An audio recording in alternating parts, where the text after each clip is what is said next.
물론 여긴 국민 라디오.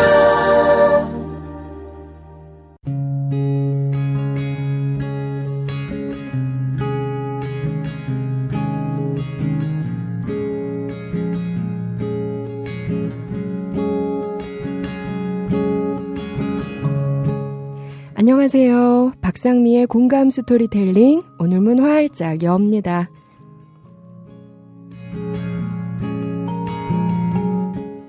(5분) 낭독으로 시작할게요.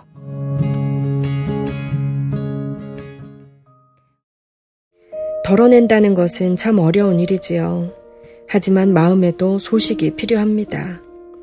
덜어내는 것이 사실은 가장 번창하는 일입니다. 말을 덜어내면 허물이 적어지고 덜어내는 일이 보태는 일보다 더 어렵지만 덜어내는 일이 나중을 위하는 일입니다. 문태준 시인과 함께하는 느린 마음, 지금부터 시작합니다.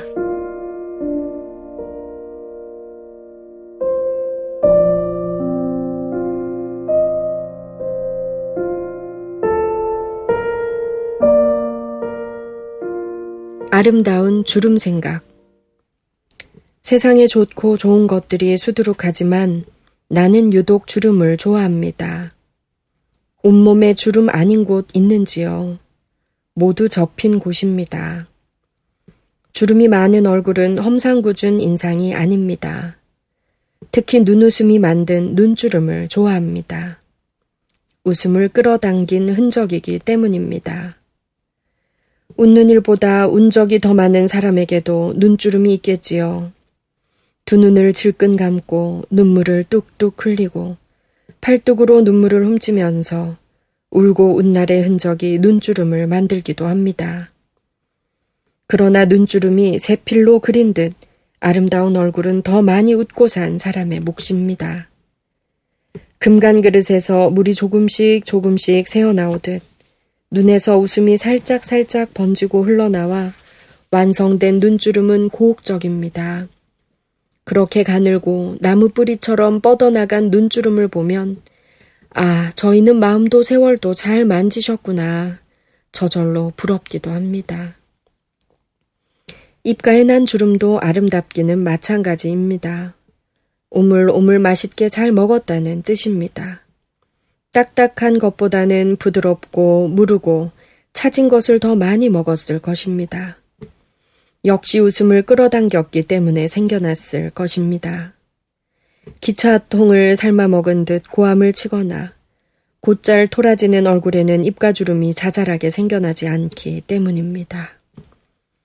바람이 적어 파고가 높지 않은 날 바닷가에 나가 보셨는지요?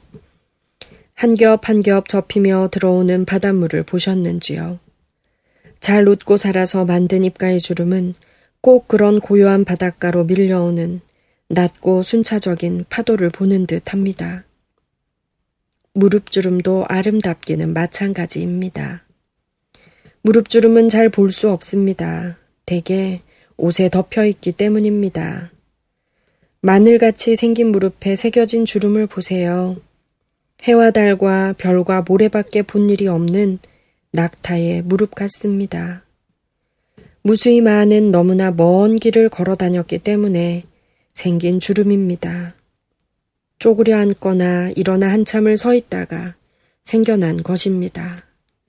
많은 사랑을 기다리기도 했을 것입니다.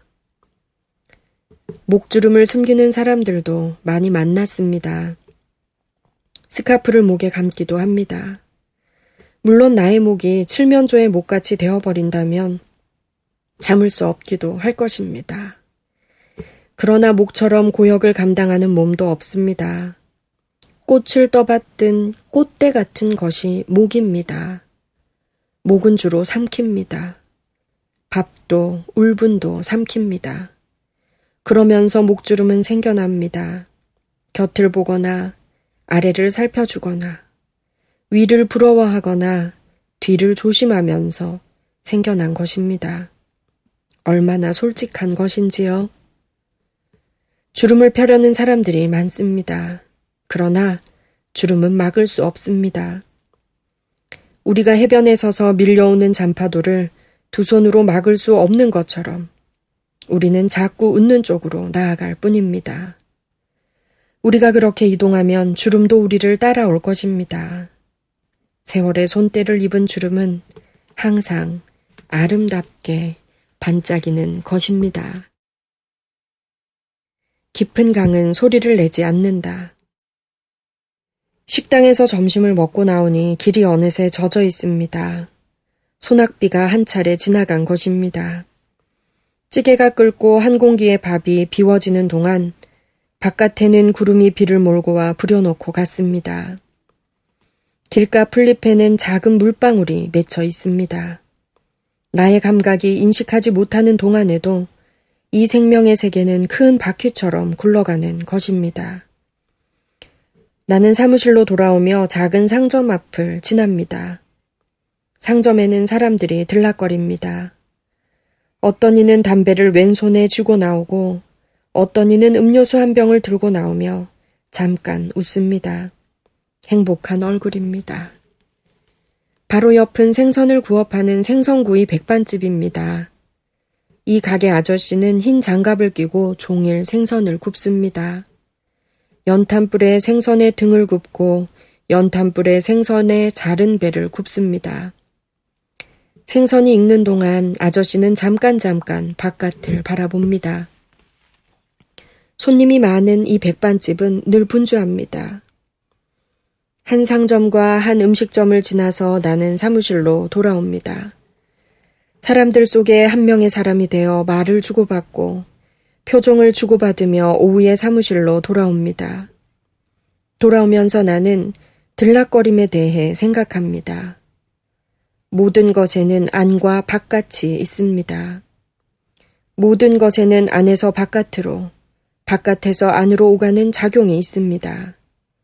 마치 우리가 마주 앉은 사람과 이야기와 그보다 더 세밀한 마음의 속사정을 주고받듯이 이 세상은 이처럼 작은 호응을 일으킵니다. 작은 호응들이 모여 더 큰 호응들을 만들어내는 것입니다. 그런데 가만히 보면 우리의 마음이 꼭 하나의 상점 같습니다. 우리의 마음은 상점 가운데서도 아주 장사를 잘하는 축에 듭니다. 막 화를 내면서 문을 쾅 닫고 나가는 손님도 우리의 마음은 받습니다. 팔뚝으로 눈물을 닦으며 들어선 손님도 우리의 마음은 받습니다. 웃고 울고 화내는 손님들을 우리의 마음은 다 받습니다. 마치 작고 허름하고 값싼 여인숙이 고단한 손님을 받아 잠을 재우듯이. 그러나 우리의 마음이 경영하는 상점은 손님이 너무 많지 않은 것이 좋습니다. 어쩌면 우리의 마음이 경영하는 상점은 손님 예약제를 하는 것이 제격일지도 모릅니다. 너무 많은 사람들이 드나들면 우리의 마음이 경영하는 상점은 감당할 수 없기 때문입니다. 감당을 못할 때 손님도 상점도 불평을 만들어냅니다. 걱정도 우리의 마음이 경영하는 상점의 주요 고객입니다. 어느 때는 걱정들이 때로 몰려와 우리의 마음이 경영하는 상점을 온통 차지하기도 합니다. 우리의 둘레를 걱정이 독차지하는 것입니다. 이것은 참 딱하고 우울한 일입니다.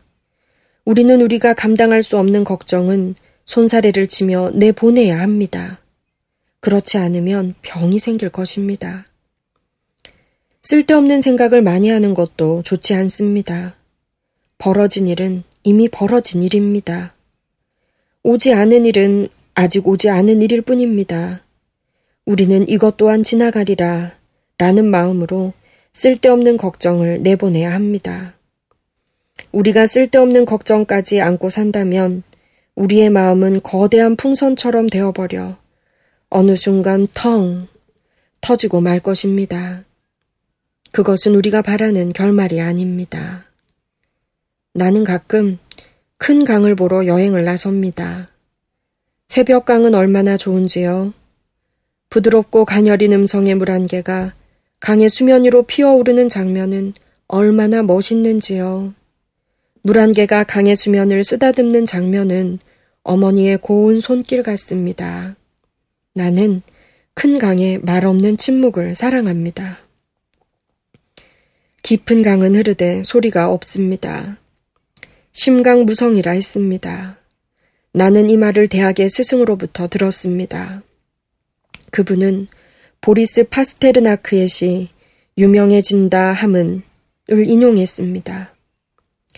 헛된 명망 없이 살아야 하느니 미래의 부름에 귀 기울이고 우주 공간의 사랑과 하나가 되기 위해 끝내 그렇게 살아야 한다. 하찮은 것이라도 외면하지 말라. 나는 깊은 강의 흐름을 보며 상자와도 같은, 상점과도 같은 나의 마음을 무엇으로 채울 것인가를 생각하곤 합니다. 나는 되도록이면 상자의 한 구석을 비워둡니다. 다 채우지 않습니다. 덜 채운 그 공간을 적적한 곳이라 불러도 좋습니다. 적적해서 때로는 눈물을 혼자 흘리기도 합니다. 적적해서 어느 때는 멍하니 일 없이 앉아있기도 합니다. 그렇게 우리의 마음 한 구석은 비워두어야 합니다. 그럴 때에만 우리의 마음도 숨을 쉴 수 있습니다.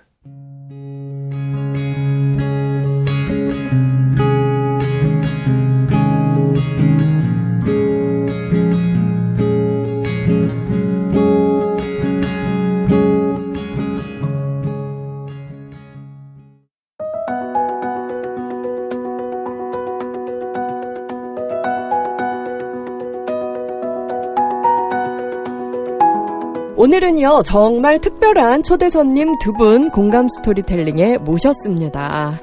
저희가 이때까지 교육에 대해서 얘기해 본 적이 없고요. 또 공연에 대해서 얘기 나눠본 적이 없죠. 그래서 오늘은 교육문화와 공연문화 이야기로 꾸며 보려고 합니다. 그래서 이 두 분야 전문가 두 분을 모셨어요. 박재환 씨와 박성진 선생님 두 분 모셨습니다. 안녕하세요. 네, 안녕하세요. 안녕하세요.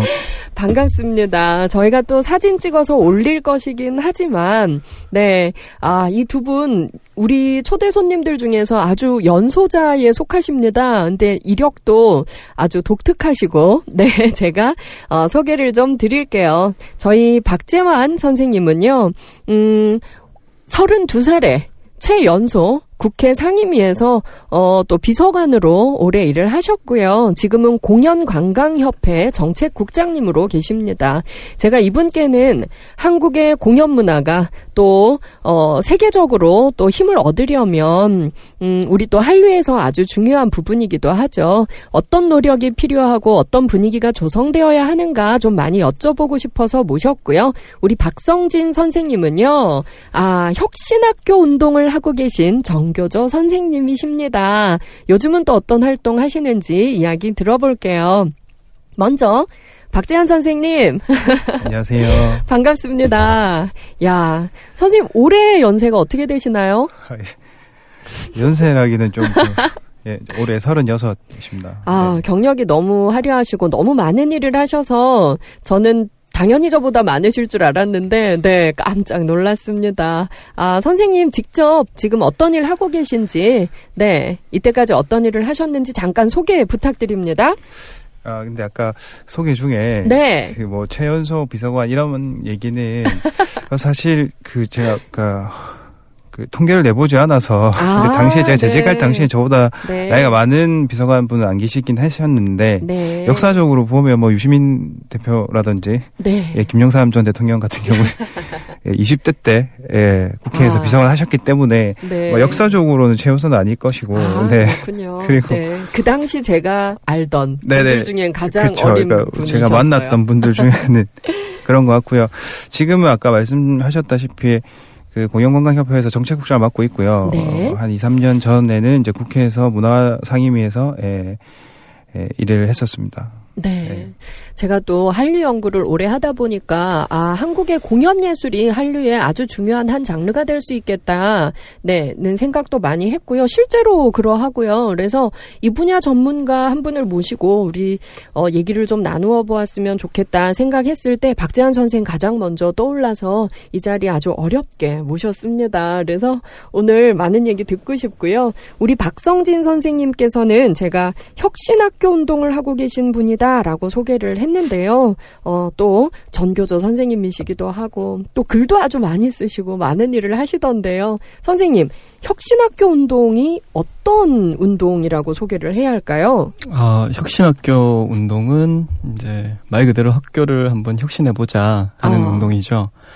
그래서 예전에는 가르치는 것을 굉장히 중심에 뒀다면 이제 그 학생이 배움이 일어나는 배움에 중심을 두고 교육과정이라든지 학교의 활동들을 소위 말해서 교육의 굉장히 근본적인 부분들을 한번 혁신해보자. 그 외에 이제 교육 이외에 다른 불필요한 부분들을 이제 좀 배제를 하고 선생님들과의 관계, 학생들과의 관계, 그리고 학부모님들과의 관계를 말하자면 공동체로 이루어서 학교를 새로운 방향으로 교육의 근본적인 어떤 그런 취지를 따라가보자 하는 그런 학교 운동이죠. 그러면 이 선생님께서 이때까지 근무하셨던 초등학교들이 다 이 혁신학교 운동을 하고 있는 그런 학교였나요? 아니, 그렇진 않고요. 처음에 제가 초임 발령받은 게 2009년도였어요. 네. 그때부터 이미 이제 경기도 쪽에서는 혁신학교 운동이 이미 시작되었었고요. 그리고 저는 이 운동에 동참하게 된 게 2012년부터 같이 이제 혁신학교 운동을 시작했어요.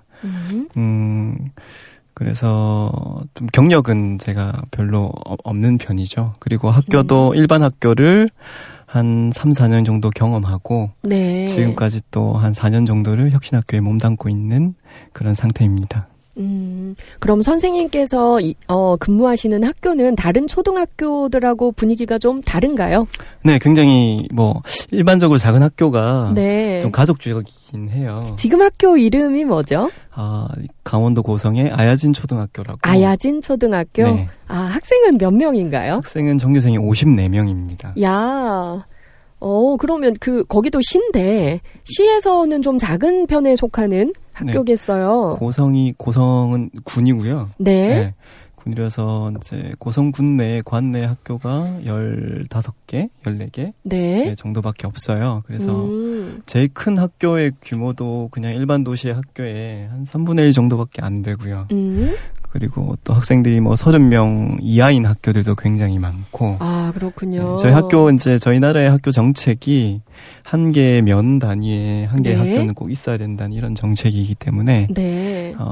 학교가 죽으면 거기 이제 그 마을 자체도 조금 타격을 많이 받기 때문에 그런 걸 살리기 위해서라도 일면에 있는 학교를 살리자는 그런 취지. 그리고 또.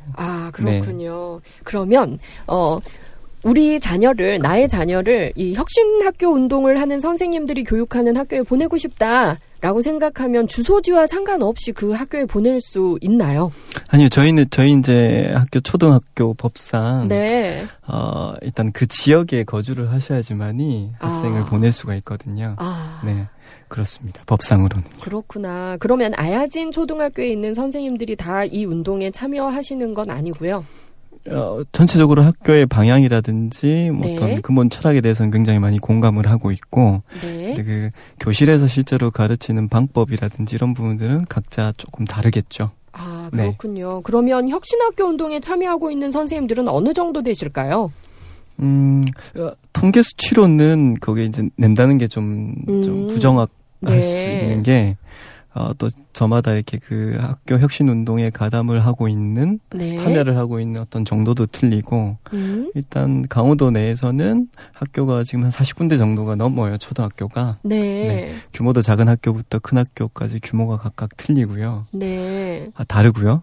그래서 그 학교에 계신 분들이면 방법이 아주 예전 방법을 써서 이렇게 교육을 하신다고 하시더라도 학교의 어떤 방향이라든지 그런 혁신적인 어떤 문화에 대해서 젖어들 수밖에 없기 때문에 그 외에도 학교 외에서도 이제 혁신학교에서 실시하는 어떤 연수라든지 그런 세미나에도 참여하시는 선생님들이 많기 때문에 그게 어느 정도 학교 혁신학교에 참여하고 있다, 학교 혁신에 참여하고 있다. 그 숫자를 지정하는 게 굉장히 어려울 것 같아요. 그러면 이 혁신학교 운동에 참여하는 선생님들의 교육은 일반 학교의 교육과 이런 점이 다르다. 짧게 설명해 주실 수 있겠어요? 아무래도 조금 학생들이 어떤 순간에 배움이 일어나는지 네. 그 배움 자체에 조금 집중하는 경향이 있죠. 네. 그래서 그리고 또 교과서에 매몰되기보다 이제 활동들 위주로 많이 하시고요. 네. 그리고 또 일방적으로 가르치는 어떤 네. 그런 것들보다 학생들이 배움이 일어날 수 있게 할 수 있는 그런 굉장히 방법들에 대해서 굉장히 많이 고민을 하세요. 선생님들이 네. 모임도 많이 하시고 모임도 많이 하시고 책 모임도 하시고 교육 관련 세미나 연수도 굉장히 많이 들으시고 그리고 또 지역사회의 연계를 위해서도 굉장히 활발하게 움직이고 계시죠. 우리는 예전에 그런 노력을 하는 선생님들이 정교조 선생님들이다. 그냥 막연히 이런 생각만 했는데 혁신학교 운동은 또 다른 개념이네요. 네. 이 운동이 학교 혁신 운동으로 가고 있다. 네. 네. 그러면 학교 혁신 운동은 또 뭔가요?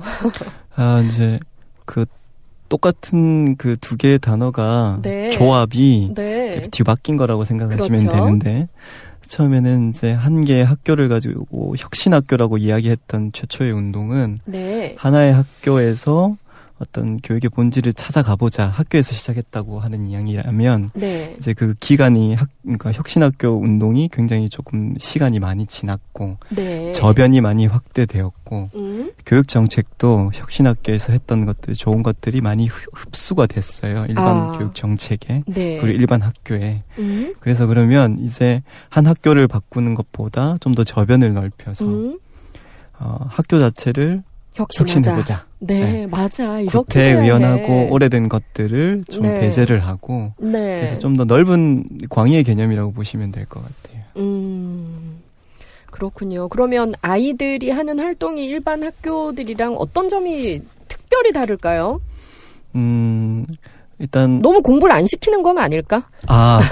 공부 그런 걱정들을 많이 하시긴 하는데 그 매 순간에 공부가 스며들어 있다고 생각하시는 게 훨씬 더 좋은 놀이에도 이해하기 훨씬 더 좋을 것 같아요.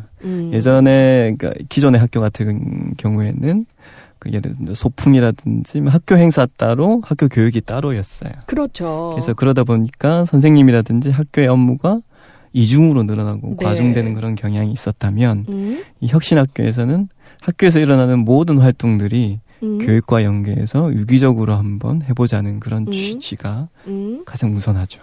네. 박재환 선생님께서는 사실 이 박성진 선생님의 활동을 오랫동안 아주 가까이서 지켜본 분 중에 한 분이세요. 그래서 이 혁신학교 운동 또 학교를 혁신하는 운동 옆에서 이렇게 보셨는데요. 또 오랜 시간 또 문화정책 관련 일을 해오셨기 때문에 교육도 문화지 않습니까? 네. 네. 선생님 보실 때, 네, 지금 박성진 선생님께서 하고 계신 혁신학교 운동, 학교 혁신 운동, 어떤가요? 교육 문화적 측면에서 볼 때? 저는 되게 바른 방향이라고 생각은 하는데요. 바른 방향이다. 네, 생각은 하는데, 네. 그러니까 이게 학교라는 곳이 사실은 그러니까 한국 사회는 많이 잡아도 100년? 네. 그러니까 초등학교, 중학교, 고등학교 이런 것들이 생긴 지가 그거밖에 되지 않아요. 네. 그러니까 사실 학교 교육을 당연히 받아야 된다고 많이들 생각을 하지만 네. 실제로는 그 대문호들이나 그러니까 역사적으로 엄청난 업적을 이루신 학자분들도 사실 학교 교육을 받은 적이 없는 사람들이 굉장히 많거든요. 그렇죠. 네. 그러니까 이게 세계로 따져도 이렇게 국민학교나 이런 제도권 교육이 생긴 지 채 200년이 채 되지 않는데, 그러니까 이게 과연, 그러니까 이 길밖에 없는가에 대한 고민이 좀 필요한 것 같고요. 네. 그리고 흔히들 사실은 가정교사를 두고 예전에는 좀 계급이 있었으니까, 네. 그런 분들의 어떤 개인이 가진 본인만의 학습의 길, 그러니까 이게 사람마다 다 다르잖아요. 그러니까 내가 네. 배움을 느끼는 지점도 다 다를 거라고 생각하거든요. 근데 그런 기회를 굉장히 많이 줘야 하는데, 네. 그게 이 한국 사회든 혹은 다른 여타 사회든 그 제도권 교육이라는 것이 매뉴얼이 없이 할 수는 없으니까, 네. 그대로 가기 때문에 아무래도 이제 정말 창의적인 교육이나 혹은 창의적인 배움 같은 네. 것들이 좀 부족할 수밖에 없지 않나. 근데 현대 사회에서 이제 지금 이런 움직임들이 아이들에게 네. 좀 더 많은 선택지를 줄 수 있지 않을까 네. 네, 뭐 이런 생각은 하는데 교육 전문가는 아니라서요. 그런데 이 혁신학교 운동도 선생님들 사이에서는 아주 저희가 볼 때는 필요한 운동이고 좋아 보이는데 정책적으로도 좀 밀어주는 게 있지 않고는 자리 잡기는 쉽지 않을 것 같아요. 네, 그 제가 알기로는 지금 네. 그 박성진 선생님이 하고 있는 학교는 아마 그 해당 교육청, 지역의 교육청에서 네. 아마 지정을 했을 거예요. 혁신학교로. 예. 아야진 초등학교를. 네, 지정. 네. 예. 오, 지정이 돼 있을 거고. 그렇게 지정받은 학교들이 전국에 몇 개 정도 있나요? 전국 단위로는 제가 잘 모르겠고요. 네. 지금 진보교육감이 작년에 이제 교육감 선거가 되면서 진보교육감이 많이 이렇게 당선이 되셨잖아요. 그렇죠. 그래서 진보교육감이 당선된 곳에서는 이미 1, 2년부터 이제 혁신학교 운동이 계속 있어 왔고. 아, 그렇군요. 네, 우리나라에서는 경기도가 최초였고요. 네. 그리고 그 다음이 제가 서울로 알고 있고. 네. 그 다음이 아마 강원도가. 네. 근데 제가 지금 몸담고 있는 곳이 강원도이기 때문에. 네. 강원도에서도 이제 이미 그 전부터 이제 혁신학교라고 이름은 특정 짓지 않았지만 네. 경기도에서 하는 어떤 그런 활동들을 보면서 이제 선생님들이 굉장히 이제 위기 의식을 느낀 거죠. 저희도 이제 저런 식으로 학교가 변해가야 된다는 공감대가 많이 형성됐고 이전에 선생님들이 한 5년 전부터 이제 그런 모임들을 자생적으로 만들기 시작했어요. 혁신학교를 준비하는. 그렇군요. 그게 그때 당시에는 이제 진보 교육감이 아니었기 때문에 혁신학교에 대한 어떤 안이라든지 구상 자체가 없었어요.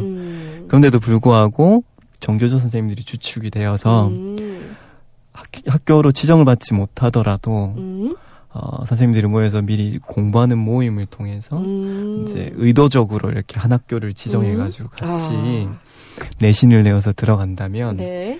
굳이 이제 뭐 정책적으로 뒷받침이 되지 않더라도 이런 혁신학교 운동을 다른 경기도처럼 해볼 수 있지 않을까. 그게 시초인 걸로 알고 있어요. 네. 자, 이쯤에서 이제 제가 말씀을 드려야 될 것 같아요. 저는 이 두 분을 따로따로 알았는데요. 나중에 두 분이 형제라는 걸 알게 됐습니다. 그런데 공통분모가 있어요. 뭐냐면, 박재한 선생님은 문화 쪽에서 혁신운동을 하고 있는 분이라고 저는 생각을 하고요.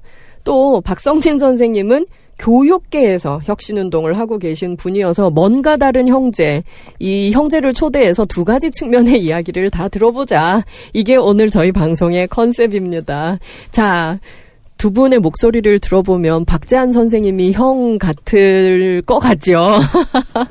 박재한 선생님 동생이시고요. 형이 박성진 선생님인데요. 보기에도 제가 형 같아요. 네. 맞습니다. 네, 제가 늙어 보여가지고. 네, 저도 두 분이 형제라는 걸 뒤늦게 알고 참 많이 놀랐었는데요.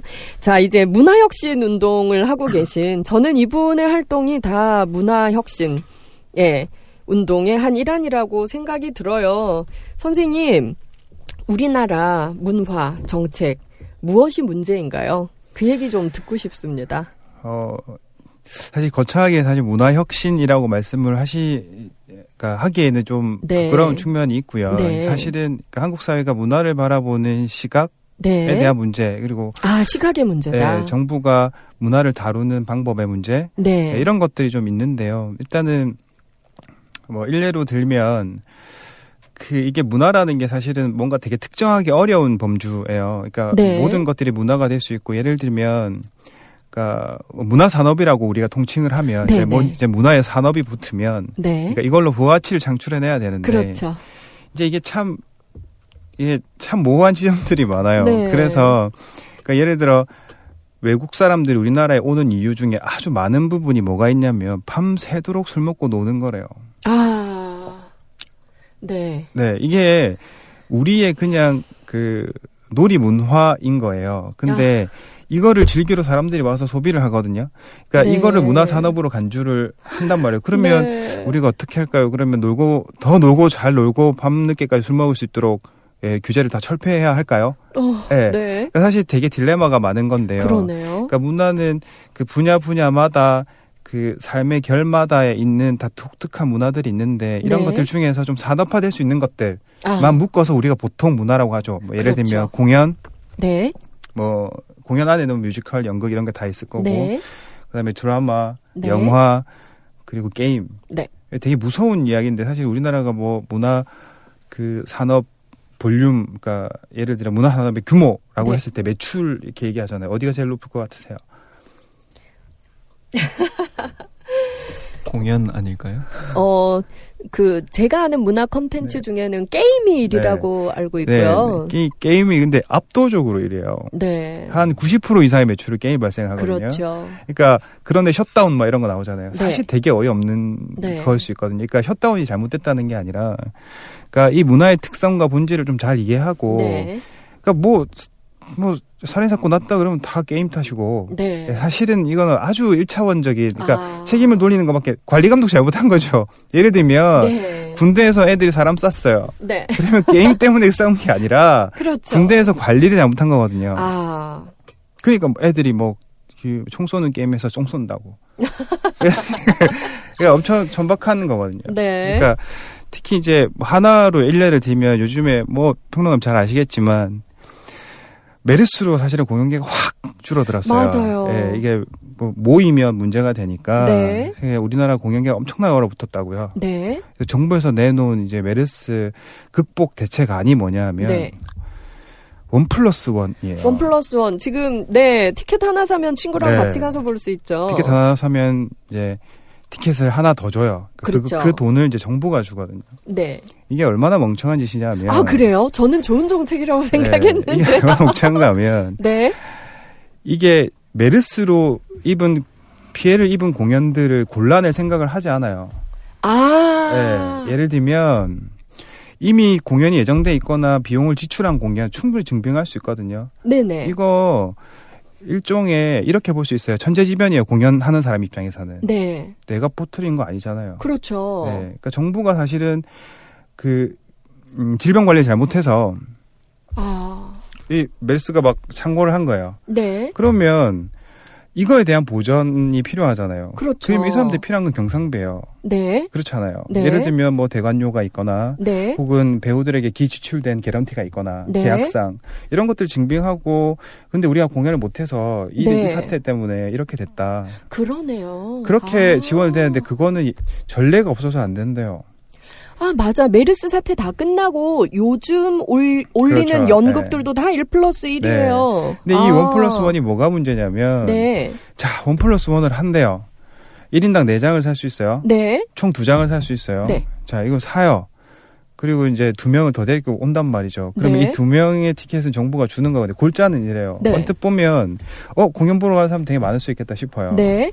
근데 공연자들 입장에서도 네. 그러면 우리가 이거 기획 공연 하나 만들까? 그 공연 예정도 없었는데. 그러네요. 예. 그럴 수 있고요. 그리고 이렇게 되면 대관업자들이 대관이 물려오네. 대관료 좀 올려볼까? 예. 그리고 이 사람들이 티켓을 사요. 다음에 더 2명분 내고 살까요? 그러네요. 네. 그러니까 그러니까 분명히 장점도 있어요. 네. 분명히 도움이 안 되진 않아요. 네. 하지만 이렇게 해서 300억이거든요. 네네. 총 이거 내가 볼 때 다 못 쓸 것 같아요. 예.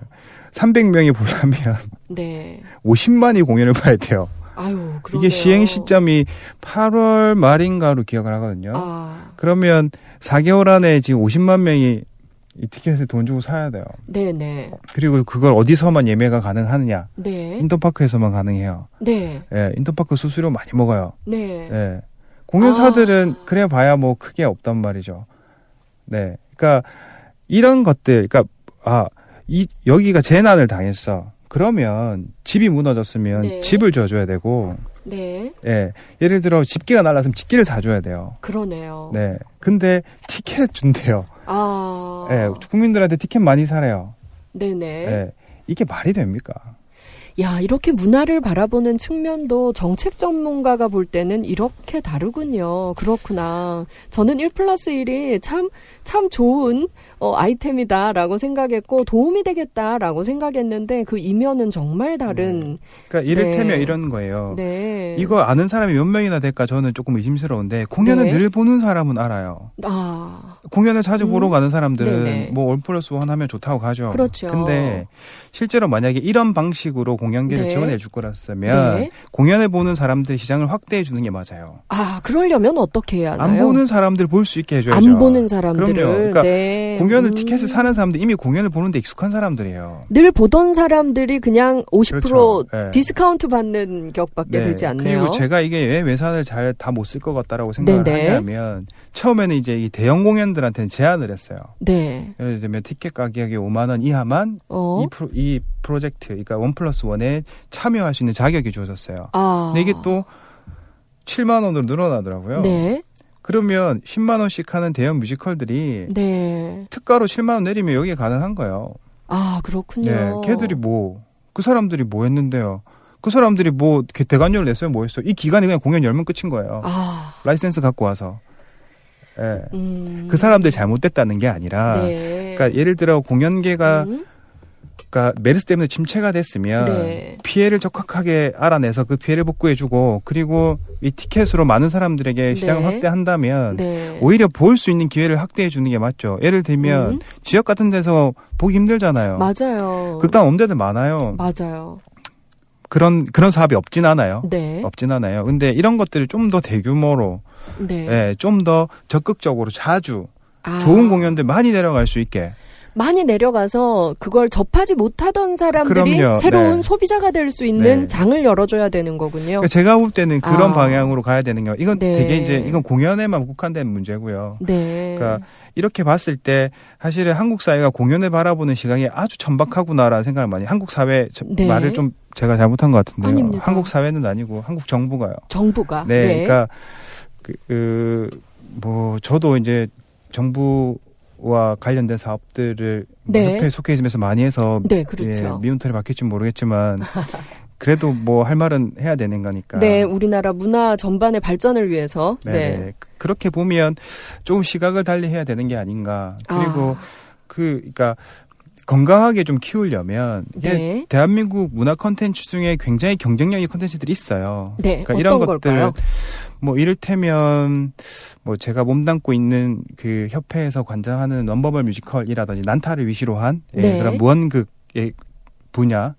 넘버벌 뮤지컬이라는 것이 난타와 같이 언어가 없이도 전 세계 사람들이 소통할 수 있는 그런 공연이죠. 네네, 그런 거죠. 네. 그러니까 외국인 우리나라가 관광지가 아니잖아요. 네. 그러니까 뭐 아주 풍광이 좋거나 날씨가 그렇죠. 뭐 1년 내내 따뜻한 그 해변이 뭐 아주 수려한 곳이 아니란 말이에요. 네. 그러면 우리나라에 오는 이유는 쇼핑이에요. 아, 예, 쇼핑하러 와요. 1위예요, 1위. 쇼핑 예, 1위예요? 쇼핑 1위고 이제 젊은 친구들은 네. 홍대에서 밤 새도록 술 먹는 클럽 뭐 이런 아, 것들이 이제 네. 잡힌단 말이에요. 그러면 대부분 이제 이렇게 들어와서 한국에서 하고 나서 뭐 쇼핑 다 하고 나서 뭐 할 거 없잖아요. 그렇죠. 그리고 뭐 아주 이제 뭐 유적지 몇 개 갔다 오면 네. 그냥 사실 이제 할 게 없단 말이에요. 그랬을 맞습니다. 때 관광 콘텐츠로 사실 톡톡한 역할을 해주고 있죠. 그렇죠. 네네. 근데 이렇게 많은 넘버벌 콘텐츠가 있는 나라도 없고요. 아, 그래요? 네. 지금 그리고 대표적인 넘버벌 컨텐츠가 난타, 그 다음에 네, 뭐 사랑한다면 춤을 춤을 춰라. 춰라, 네. 그 다음 점프, 또 비밥. 비밥. 예, 그다음 페인터스 그림쇼. 네. 아, 그다음에 그 선상에서 하는 빵쇼. 오. 예, 그다음에 이제 국악과 타악이 접목된 판타스틱. 네, 뭐 요런 생각보다 것들이 많네요. 있죠. 그러니까 우리나라에서 지금 하고 있는 그 넘버벌 공연은 꽤 경쟁력도 있고요. 그러니까 네.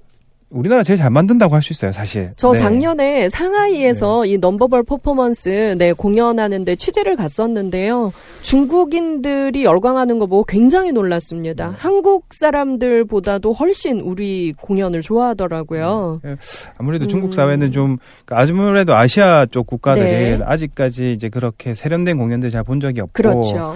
그리고 이제 또 중국이란 나라는 사회주의 국가였기 때문에 그 되게 아직까지도 규제가 많아요. 예를 들면 뭐 공연에서 그러니까 뭐 귀신이 나오면 안 된다거나. 예, 왜냐하면 이건 이제 일종의 불륜 소재가 안 네, 되고. 그러니까 이런 것들이 좀 있어서. 네. 근데 이제 우리는 외국 공연이니까 약간 네. 좀 이렇게 그렇게 하는 것도 있고, 그리고 공연 자체가 사실은 질이, 그러니까 컨디션에 비해서 질이 굉장히 좋은 편이에요. 아, 네, 그래서, 그러면 그 선생님 저는 궁금한 게 해외에 나가서도 우리의 그런 넘버볼 퍼포먼스 아주 인기가 네. 많은데 네네. 이제는 선생님 생각에는 우리나라가 그걸 관광 상품으로 훨씬 더 개발해야 된다. 네. 쇼핑하러 왔던 사람들도 공연 쇼핑을 즐길 수 있도록. 그렇죠. 그러니까 그게 사실은 이제는 아니고 기존에 이렇게 역할을 하고 있었어요. 그래서 저희가 이제 통계를 내보면 네. 그 공연을 보고 간 사람들의 관광 만족도가 굉장히 높아요. 그렇겠어요. 문화 네네. 콘텐츠를 소비했다는. 네, 높고 근데 아직까지도 우리나라는 단체로 이렇게 패키지 관광이 많기 때문에 그 패키지 상품 안에 포함되어야만 사실은 이제 보여줄 수 있는 거거든요. 그렇죠. 이게 좀 구조적인 문제가 있는데 네. 이제 점점 자유 여행객들이 좀 더 많아지고 네. 이 사람들이 예를 들면 그런 거죠. 우리가 에든버러 가거나 브로드웨이 네. 갈 때 공연 요번에 이렇게 봐야지라고 이제 그렇죠. 이렇게 이제 소위 말하면 공연 타임테이블을 만들어서 네. 거기를 가잖아요. 그런 것처럼 에든버러 축제에 맞춰서 에든버러 가는 것처럼 네. 한국에도 그런 이제 넘버벌 공연들을 쫙 보는 이런 보기 위한 투어 이런 것들을 그러니까 이렇게 하는 관광이 되게끔 하려고 노력을 하는 거죠. 활성화되면 우리나라 관광 산업에도 엄청난 도움이 되겠네요. 외화도 많이 벌 수 있겠고요. 오면 밥 먹고 뭐 쇼핑도 하고 그러니까 우리나라에서 소비를 하니까 네네. 그건 이제 다 우리나라의 부가치로 환산이 되는 거잖아요. 그럼 이 분야를 키울 수 있는 그 문화 정책은 어떻게 잘 되어 있는가요? 그거 궁금하네요. 지금 사실은 되게 어려운 지점이 많아요. 그러니까 이게 그러니까 문화 산업과 문화는 조금 제가 구분해야 된다고 말씀을 드렸었는데, 그렇죠. 그러니까 문화 산업으로 본다 그러면 이 문화 산업, 특히 넘버벌 컨텐츠는 관광으로 보는 게 맞아요. 산업군으로 보면. 네. 그래서 저희가 이 관광업에 편입될 수 있도록 네. 뭐 법안 개정이라든지 그리고 네. 이런 컨텐츠들을 한 공간에 집적해서, 그러니까 그 사람들이 쉽게 와서 여러 공연을 즐길 수 있는 멀티플렉스라든지 이런 것들을 네. 지금 정부에 제안해서 추진하고 있는 중이고. 아. 그러니까 법안은 사실 국회가 좀 일을 안 하셔가지고요. 그 이제 소위에서 아직 논의도 못 되고 있는 상황이지만. 야, 이렇게 아이디어 넘치는 네. 젊은 문화 전문가가 좀 그런 일들을 국회에 들어가서 할 수 있는 기회가 좀 빨리 오면 좋겠습니다. 제 생각입니다만. 아니, 국회는 다시 안 들어가고 싶고요. 네, 이거 너무 힘들어가지고. 네. 네. 그런데 결국은 문화의 발전도 콘텐츠도 중요하지만 정책이 뒷받침되지 않으면 절대 클 수 없더라고요. 네, 그거는 네. 정말 맞는 것 같아요. 왜냐하면 네. 그러니까 저희가 우리나라 같은 경우에는 사실은 그러니까 이런 문화 산업이라는 개념 자체도 굉장히 생소하고 그렇죠. 들어온 거고요. 외국 같은 경우에는 그러니까 좀 역사적으로 계급론이긴 하지만 그 소위 이제 그 귀족 계급들이 사실은 많이 네. 융성해 왔어요. 그러니까 네. 자기 돈을 들여서 예를 들면 뭐 카네기 극장 이런 것들도 사실은 독지가가 만드는 거거든요. 이런 네. 인프라들을 이제 기부로서 이렇게 환경들을 만들어 줬단 말이죠. 근데 한국 사회는 네. 그런 문화가 전혀 없는 거예요. 그러면 정부가 그런 문화가 될 수 있게끔 만들어 줘야 되거든요. 그래서 그렇죠. 일부 하는 것들이 있어요. 그래서 뭐 문화예술위원회에서 하고 있는 뭐 그 사회공헌, 그러니까 문화를 그 후원하는 네. 이런 인증도 하고 뭐 이분들한테 세제 혜택도 주려고 하는데 뭐 기재부에서 반대해서 그건 못 하고 뭐 예를 들면 그러니까 이런 식의 것들이 많이 이루어지고 있긴 한데 좀 더디죠. 그래서 그러니까 좀 문화를 받아보는 시각이 좀 더 바뀌어야 되고 그 정부나 문화부에서도 그러니까 이런 정책들을 세움에 네. 있어서 전략적인 콘텐츠들을 좀 지정해서 좀 빨리 있게 육성시키고 이런 게 좀 필요할 것 같아요. 네. 이렇게 정책 전문가이자 또 지금 현장에서 우리나라 공연 예술을 또 알리고자 애쓰고 계신 또 젊은 힘이 이런 정책을 바꾸는데도 많은 또 제안을 하시고 또 이런 판을 좀 많이 만들어 주셨으면 좋겠습니다. 박지한 선생님 성함 기억할게요. 앞으로 이 일에 힘 많이 써주십시오. 네. 박성진 선생님, 오늘 저희가 혁신학교 운동이 학교 혁신운동으로 가고 있다라는 얘기 잘 들었는데요. 이런 교육청에서 지정한 혁신학교가 있다는 것도 오늘 새롭게 알게 되었습니다. 네. 앞으로 선생님 학교에서 이것만큼은 꼭 한번 해보고 싶다 하는 혁신운동 있으면 한 가지만 말씀 부탁드립니다. 일단 수업 방식에 대한 고민들을 되게 선생님들이 혁신학교 운동을 시작했을 때 많이 고민을 하셨어요. 네. 이제는 뭐 배움의 공동체라든지 여러 가지 다른 많은 아주 선진적인 그런 교육 방법론들에 대해서 공부를 하시고 또 세미나 하시고 공개 수업을 통해서 많이 개선이 되었다면 결국 학교도 문제는 관계더라고요. 네. 지금 약간은 이제 혁신학교 2기를 맞이하면서 강원도 같은 경우에는 조금 정체된 분위기가 있어요. 네. 그래서 이제 그 1기에서 했던 그런 부분들에 대해서도 우리가 확실하게 좋은 부분들에 대해서 좀 짚고 넘어가고 부족한 부분에 대해서도 또 개선한 방향을 해야 되고 네. 그리고 아까 관계라는 말씀을 드렸는데 그 학교가 잘 굴러가기 위해서는 네. 일단 학부모부터 시작해서 교사 그리고 학생들 그리고 네. 또 지역에 계신 분들이 모두 이 학교 교육에 굉장히 유의미한 그런 활동들을 만들어낼 수 있는 그런 게 굉장히 필요하다고 생각을 해요. 네, 두 분과 나눌 얘기는 너무나 많습니다. 오늘 제가 사정 네. 하나만 달면 네. 아까 여기 지금 박선희 선생님께서 말씀하신 부분은 이게 지금 서울시에서 하는 게 있어요. 그러니까 말씀하셨다시피 이게 크게 보면 그 공동체 살만의 교육도 들어가 있는 거잖아요. 네. 그래서 서울시에서 혁신교육지구라는 걸 지정을 해요. 네. 그래서 지금 몇 개 구가 지정이 돼서 마을 공동체 사업과 학교와 네. 그리고 주변의 마을 기업들이 이렇게 해서 공동체를 이루는 이런 게 지금 시도가 되고 있거든요. 그래서 그런 것들도 좀 관심 있게 봐주시면 아마 지금 살고 계시는 구가 그런 혁신지구가 돼 있을 수도 있어요. 아, 그렇군요. 네, 정말 몰랐네요. 네, 그런 거 보시면 네. 아마 혁신교육에 대한 이해가 조금 더 깊어지실 수 있지 않을까. 그렇군요. 오늘은 저희가 판을 벌렸습니다. 네, 저희가 다음에 두 분 모시고 우리나라의 문화혁신운동 또 교육혁신운동에 대한 이야기 계속 들어보도록 하겠습니다. 오늘 박성진 선생님 그리고 박재한 선생님 귀한 걸음 해주셔서 감사합니다. 곧 다시 뵐게요. 감사합니다. 고맙습니다.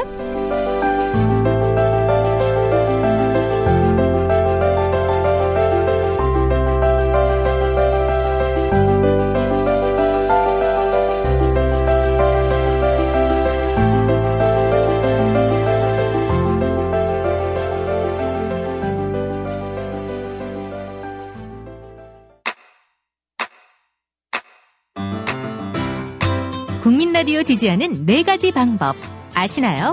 다운로드하기, 별점 주기, 댓글 달기, 구독하기. 국민 라디오를 보다 많은 이들에게 전할 수 있는 가장 손쉬운 방법. 다운로드하기, 별점 주기, 댓글 달기, 구독하기. 잊지 마세요. 다운로드하기, 별점 주기, 댓글 달기, 구독하기.